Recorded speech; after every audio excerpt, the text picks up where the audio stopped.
Sallallahu ala Muhammad. Sallallahu alaihi wasallam. Ada 4 jenis di dalam Al-Quran yang menunjuk pada keadaan manusia secara umum berdasarkan kebahagiaan dan kesuksesan hidupnya. Ada berapa jenis? 4 ya. 1, ini yang paling ideal. Manusia yang mendapatkan kebahagiaan, kesuksesan dunia dan akhirat. Jadi dunianya dia bahagia, sukses, akhiratnya pun dia bahagia dan sukses.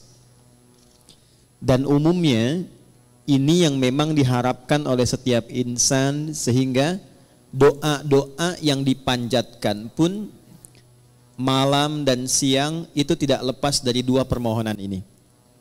Itu ada di Al-Quran surah kedua Al-Baqarah di ayat 201, paling kanan sebelah bawah di mushaf tuh. Wa minhum may yaqulu rabbana atina fid dunya hasanah wa fil akhirati hasanah wa qina adzabannar.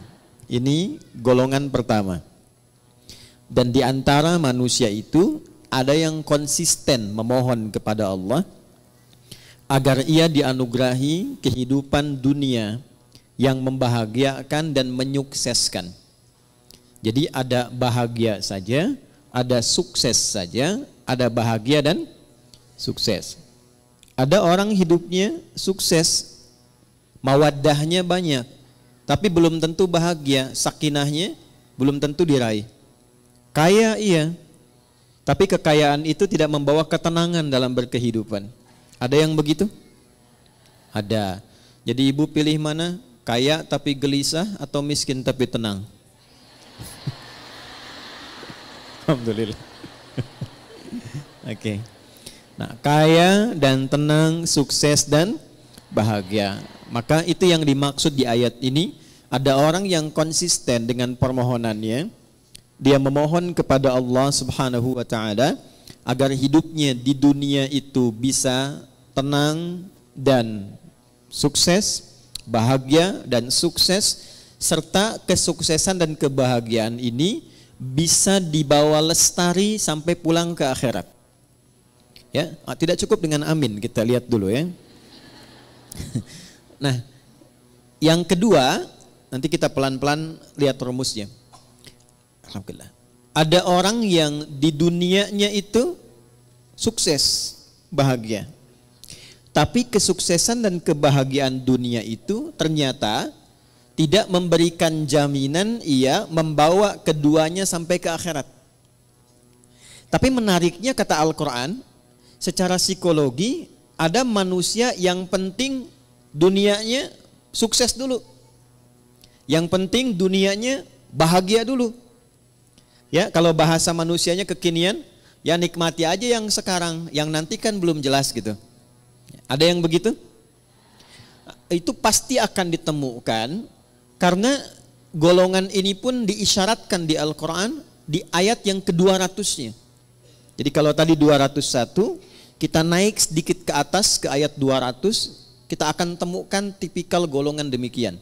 Wa minan nasi may yaqulu rabbana atina fid dunya. Udah, kalau nggak hafal diam aja ya. Hasanahnya nggak ada di situ. Hasanah itu khusus untuk 201 ya.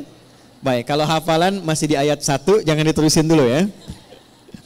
Wa minan nasi may yaqulu rabbana atina fid dunya wa ma lahum fil akhirati min khalaq. Dan di antara manusia ada yang hidupnya memang diliputi oleh harapan dunia saja. Hasanahnya nggak disebutkan. Ini kuncinya nanti. Dan dia tidak punya orientasi akhirat. Yang penting kerja, nikmati. Dapat rumah yang megah, nikmati. Kendaraan yang mewah, nikmati. Bisa jalan-jalan, senang. Urusan sholat, ya nanti. Baca Al-Quran nggak harus. Akhirat belum datang kok. Yang pasti yang sekarang ada itu yang dinikmati. Wa ma lahum fil akhirati min khalaq. Dan dia tidak punya persiapan untuk menyiapkan kehidupan abadinya di akhirat. Itu yang kedua. Yang ketiga, ada golongan orang yang memang ngejar akhirat saja. Dunianya tidak terlalu diperdulikan. Dia abaikan bahkan. Ya. Dia tidak terlalu peduli apakah hari ini makan atau tidak. Dia tidak terlalu peduli apakah punya rumah megah atau tidak. Dia tidak terlalu peduli apakah punya kendaraan atau tidak. Yang penting akhirat masuk surga. Saya ulangi ya. Yang penting akhirat masuk surga. Jadi dunianya dalam tanda petik sedikit diabaikan atau hidupnya biasa-biasa atau di bawah standar, yang penting orientasinya masuk surga. Ini yang ketiga. Yang keempat, ini yang repot. Miskin dunia, fakir akhirat. Jadi dunia sudah nggak dapat, tiap hari pekerjaan tidak jelas, kata-kata tidak terukur, tindakan tidak teratur, perbuatan kadang-kadang juga mohon maaf banyak buruknya. Jadi dunianya tidak jelas, akhiratnya rasa-rasanya tidak mendapatkan harapan karena tidak pernah disiapkan. Maka yang keempat ini kategori miskin dunia, fakir akhirat. Nah, di antara yang keempat ini, 4 bagian ini kita mesti pastikan setiap hari setidaknya kita berusaha untuk mencapai golongan yang pertama. Dan adilnya Allah itu dibuka kesempatan yang demikian untuk seluruh hambanya tanpa kecuali. Jadi ibu tidak harus berpikir jadi ustadzah kah? Ya, atau suaminya jadi kiai kah? Jadi pejabat kah? Jadi hartawan kah? Semua sepanjang kita menjadi bagian dari hamba Allah, maka terbuka untuk mendapatkan bagian golongan yang pertama. Wa minhum may yaqulu rabbana atina fid dunya. Nah, itu kuncinya.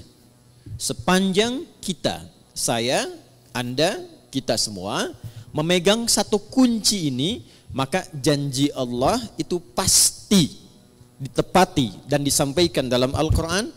Itu akan dibimbing untuk mendapatkan 2 hal yang diharapkan tadi. Kuncinya cuma 1, yaitu hasanah. Hasanah ini bukan nama ya Bu ya.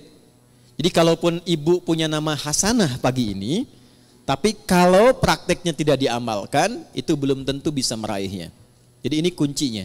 Kita antarkan dulu sebentar sebelum kita mengimplementasikan atau menjalankan program kita hari ini untuk diskusi. Kita tekankan sedikit karena saya khawatir ibu datang ke sini gitu kan. Kemudian juga teman-teman yang ikhwan bergabung tapi datangnya tidak membawa kebahagiaan. Datang tidak membawa kesenangan. Apapun yang tidak dikerjakan dengan menyenangkan itu tidak akan melahirkan hasil yang maksimal. Ibu kalau masak hatinya enggak tenang. Masakannya enak enggak? Enggak. Ngantarkan anak situasi hatinya enggak tenang. Enak enggak? Tidak. Karena itu Islam selalu mengajarkan selalu hadirkan kesenangan, kebahagiaan dalam semua aktivitas yang dikerjakan. Termasuk sholat. Termasuk baca Al-Quran. Ya, usahakan kalau ngaji itu hatinya tuh disenangkan dulu, ditenangkan. Beda kalau sedang gelisah kemudian ngaji itu rasanya nggak akan enak. Ayat-ayatnya nggak akan nyampe ke kolbu. Baru masuk sedikit di lisan sudah berhenti lagi. Masuk berhenti lagi. Karena itu rumusnya, yang pertama kata Al-Quran, saya agak sedikit percepat untuk menyampaikan pada inti diskusi kita. Wa minhum may yaqulu rabbana atina fid dunya. Nah ini, enggak pakai alif lam ya. Tidak menggunakan alif lam. Artinya nakirah, general, terbuka untuk siapapun dalam suasana apapun. Adilnya Allah, Rahman dan Rahimnya Allah, Allah menginginkan semua hambanya tanpa kecuali. Baik laki-laki, perempuan, tua, muda, besar, kecil, keadaan sosial apapun menurut manusia pada umumnya, kata Allah, ia punya kesempatan yang sama untuk sukses dan bahagia dunia sampai akhirat. Jelas sampai sini? Baik. Apa itu hasanah? Ya. Ada yang tahu hasanah itu apa? Ya. Ya itulah ya. Baik. Satu paling gampang dulu ya, pelan-pelan. Hasanah itu sifat dari karakter ihsan. Nanti satu kata. Akar dasarnya itu hasuna, hasan. Nanti kegiatan untuk mendapatkan itu disebut ihsan. Ahsana yuhsinu. Nah, akumulasi karakternya, sifatnya, atau bahkan value hasilnya, itu disebut hasanah namanya. Jadi kalau kita mengerjakan sesuatu dengan sifat ihsan, nah itu hasilnya disebut dengan hasanah. Saya ulang ya. Kalau kita mengerjakan segala hal dengan sifat ihsan. Sifat ihsan. Ini, ihsan.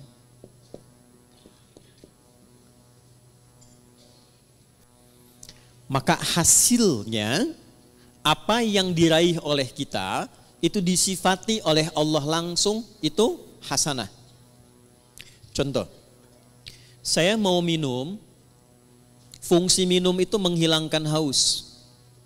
Jadi kalau ibu minum pakai tangan kanan, pakai tangan kiri, haus tetap hilang. Sepakat? Baik.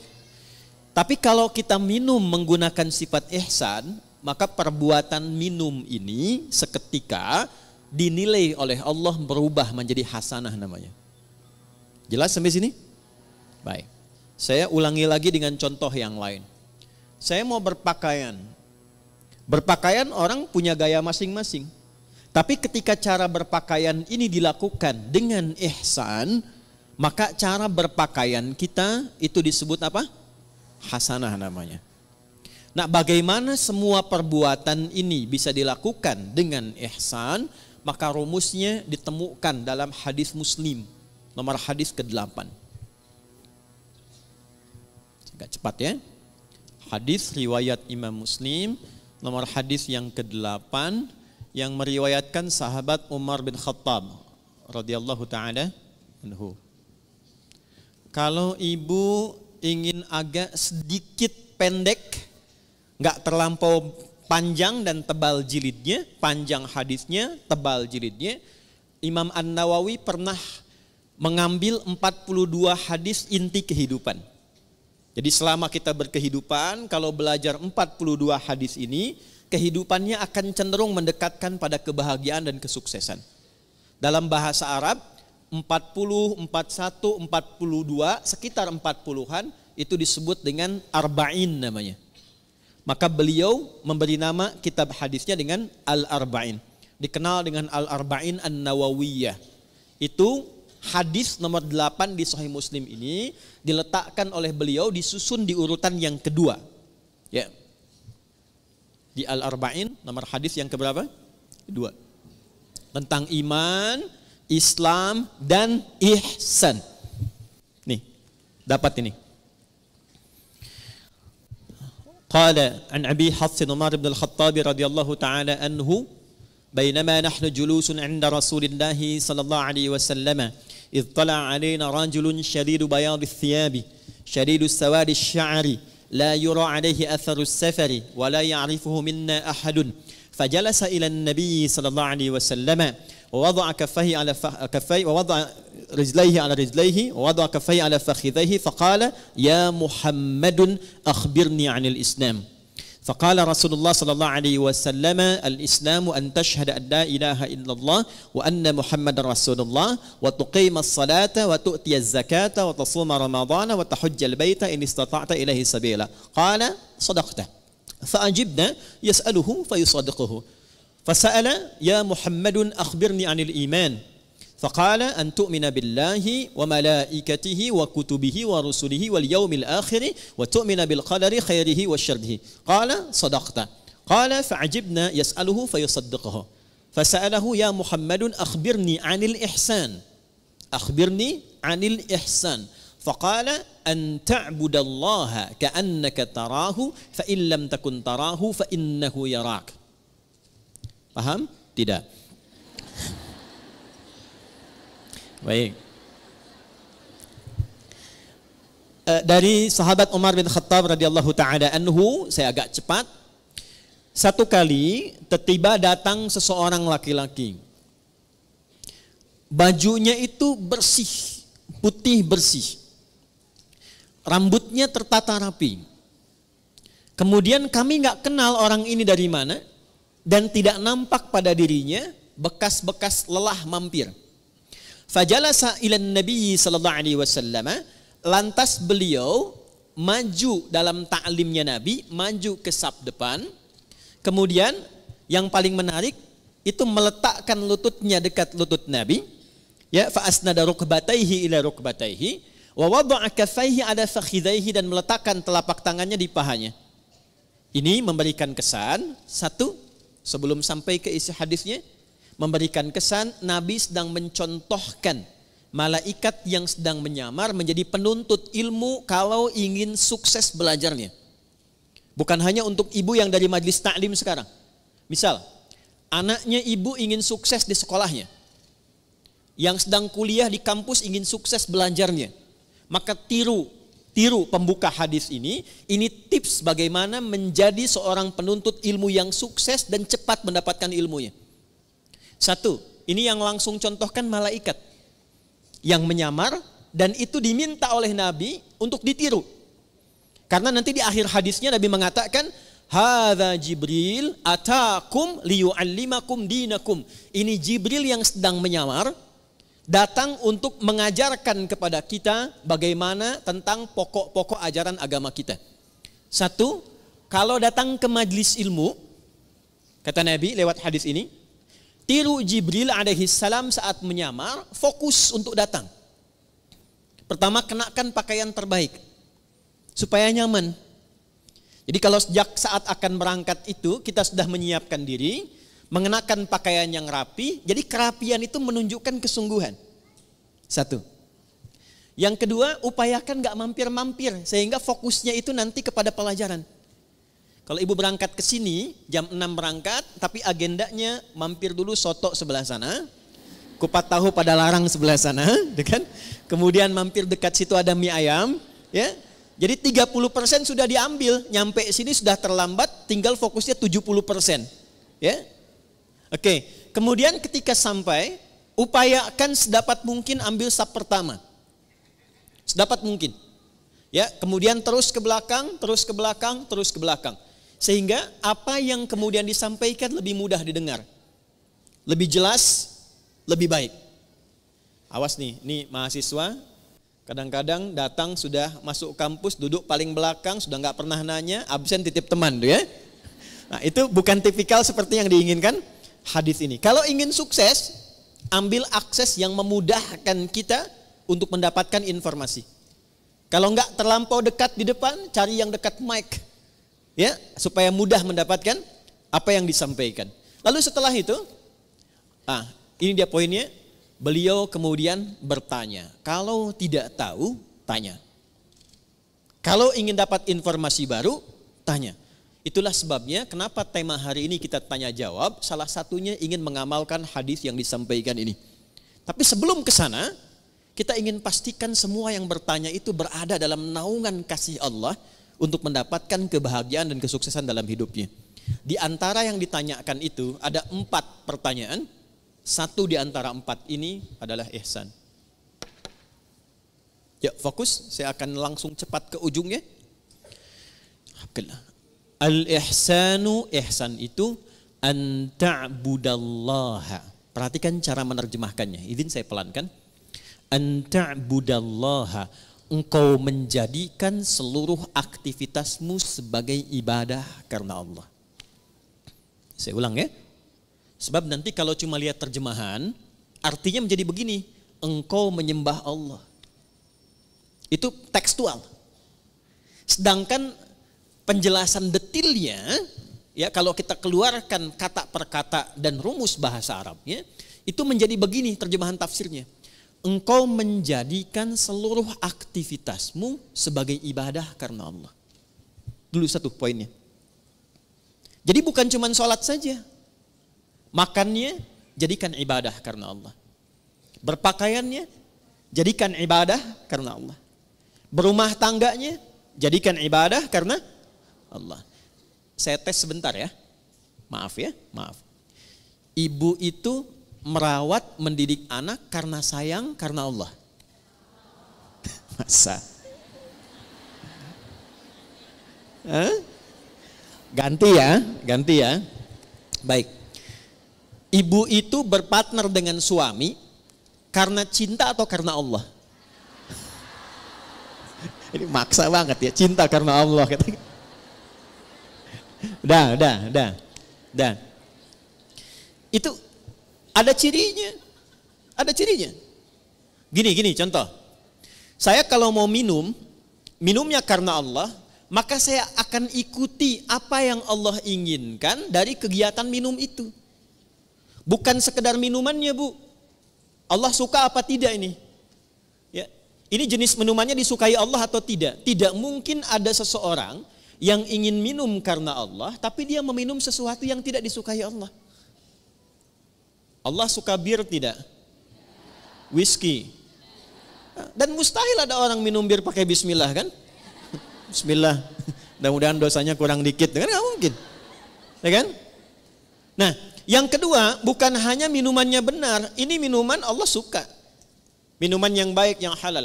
Tapi cara minumnya pun dia ikuti seperti Allah inginkan. Contoh begini. Bagaimana cara minum yang baik yang Allah inginkan? Diajarkan oleh Nabi SAW, idza quddimat ta'am, jika hidangan itu ditampilkan. Perhatikan kalimatnya. Khudh biyaminika ma yalik, ambil dengan tangan kananmu. Satu. Yang paling dekat denganmu. Ini ada di sini misalnya. Izin. Kemudian di sisi lain ada minuman yang agak jauh. Yang diinginkan oleh Allah, contoh lewat Nabi, ambil yang paling dekat dengan tangan kananmu. Ketika ibu meminum seperti ini, diambil yang paling dekat dengan tangan kanan, dalam rangka menaati Allah lewat petunjuk Rasulullah, itu sudah masuk kategori ihsan. Selanjutnya, Sammillaha au qulu bismillahirrahmanirrahim. Sebelum diminum, ucapkan dulu bismillahirrahmanirrahim.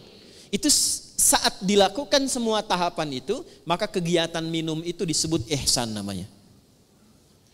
Biar jelas ya Bu ya, contohkan nih biar jelas.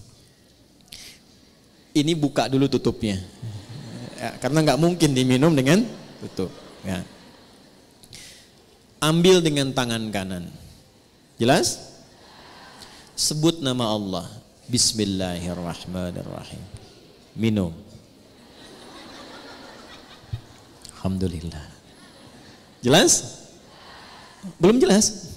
Ambil dengan tangan kanan, sebut nama Bismillahirrahmanirrahim. Jelas? Alhamdulillah. Maka saya pelan-pelan, kegiatan minum itu yang disebut dengan ihsan, dan dia menghasilkan nilai di sisi Allah disebut dengan hasanah namanya. Nah, hasanah inilah yang kemudian melahirkan apa yang kita sebut dengan berkah. Berkah. Ini dia. Teruskan turunannya. Berkah inilah yang mengantarkan pada kesuksesan dan kebahagiaan. Nih, sukses plus bahagia. Ini asalnya. Dan keduanya ini tidak berhenti di dunia. Sepanjang dilakukan dengan sifat ihsan, ditulis dengan hasanah, keluar sifat berkah, mengantarkan pada sukses dan bahagia, dan perjalanannya terus panjang mengiringi sampai ke akhirat. Nih, sampai ke akhirat. Pelan-pelan ya. Ini poinnya. Makanya sering kita katakan di lisan kita, saya pengen cari berkahnya aja. Saya pengen cari berkahnya. Nah, berkah itu bukan harus kita tafsirkan sedikit, tidak. Bisa banyak. Bahkan kalau kita lihat bahasa Al-Quran, lafaz berkah dalam Al-Quran itu yang paling menarik ketika benar dikerjakan dengan sifat ini, itu dijamakkan bentuknya. Bentuknya jamak. Yuk, saya gali dengan cepat sedikit ya Bu ya. Pelan-pelan lihat rumusnya ke sini. Pekerjaan dikerjakan dengan apa tadi? Nah, rumus untuk menjadi ihsan itu rumusnya 2, iman plus takwa. Iman plus takwa sama dengan ihsan. Karena itu sering kita diminta dalam Al-Quran, tingkatkan takwamu, tingkatkan takwamu. Pernah dengar nggak kalimat itu? Ya, tingkatkan takwamu. Dan kalimat takwa itu seringkali dibuka dengan iman atau disandingkan dengan iman. Ali Imran ayat 102, ya ayyuhalladzina amanu taqullaha haqqa tuqatih. Iman dan takwa, iman dan takwa. Kenapa kita diminta beriman dan bertakwa? Supaya muncul karakter ihsan. Kenapa bisa menjadi ihsan? Supaya mendapatkan hasanah. Kenapa hasanah penting? Supaya meraih berkah. Kenapa berkah penting? Supaya harapan kita terkabulkan. Semua pekerjaannya sukses, hasilnya membahagiakan. Dan jaminannya bukan cuma di dunia, akan wafatnya juga diberikan kedamaian. Di alam kuburnya diberikan keberkahan. Di akhiratnya dibuka keberkahan. Jadi kalau sudah muncul iman takwa, lahir ihsan, itu keberkahan dibuka di langit dan di bumi. Saya ulangi, di langit dan dibuka, di langit dan di bumi itu dibuka. Ada di Quran surah ke-7 ayat 96. Rumusnya ini ada di Quran surah ke-7 Al-A'raf ayat 96. Yuk kita lihat pelan-pelan. Walau anna ahlal qura, buka mushafnya, amanu iman, wattaqau taqwa, la fatahna alaihim barakatin, berkah jamak sifatnya. Lihat ayatnya. La fatahna alaihim barakatin minas sama'i wal ardh. Langit dan bumi. Ada ayatnya? Quran surah 7 ayat 96. Walau anna ahlal qura amanu wattaqau la fatahna alaihim barakatin minas sama'i wal ardh. Ada ayatnya? Oke. Sudah? Pelan-pelan. Jadi ketika ayat itu diturunkan kepada Rasulullah sallallahu alaihi wasallam, yang diinginkan bukan sekedar jadi bacaan. Kita baca dapat pahala insyaallah. Dapat pahala dan pahalanya pun disebut hasanah. Tapi kalau kita amalkan isinya, nah amalan itulah yang menjadikan kita mampu meraih keberkahan, sehingga keberkahan ini mengiringi kesuksesan dan kebahagiaan yang kita harapkan dalam berkehidupan di dunia. Jadi kalau ayat rumah tangga dibawa ke rumah tangga, dipraktekkan dengan sifat ihsan. Suami menjadi suami dengan sifat ihsan. Istri mempraktekkan ayat Quran dengan sifat ihsan. Maka kehidupan rumah tangga akan cenderung mendapatkan berkah. Berkah itulah yang mengantarkan pada kebahagiaan dan kesuksesan. Itu dibawa pulang sampai ke akhirat.